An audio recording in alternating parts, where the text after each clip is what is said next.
ఏమైంది మరదల పిల్ల గట్ల కూర్చున్నావు? ఏమన్నా తినబుద్ధి అవుతుందో వదినే, సాయంత్రం అయింది కదా. మరి ఏం తింటావు చెప్పు.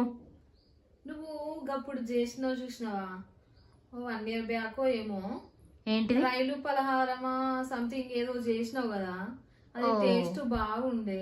స్నాక్ ఐటమా? చేస్తావా వదినా? చెప్తావా? చేస్తా నేను. సరే, మరి నువ్వే వేయాలి, నేను చెప్తా. నువ్వు చెప్పు, నేను చేస్తా. నాకు చేయడం ఇంట్రెస్టే కదా.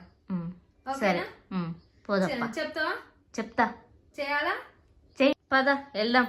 ఓకే వదినా, నువ్వు చెప్పు, నేను చేస్తా. ఓకేనా? వచ్చేసేయండి. వదినా చేద్దామన్నావు, రమ్మన్నావు, చెప్పవా? తర్వాత ప్రాసెస్ ఏంటి? వచ్చిన పోయి దగ్గర నిలబడ్డా. ఫస్ట్ పొయ్యి ముట్టి నువ్వు. ఓకే. ఒక కడాయి తీసుకో. ఓకే.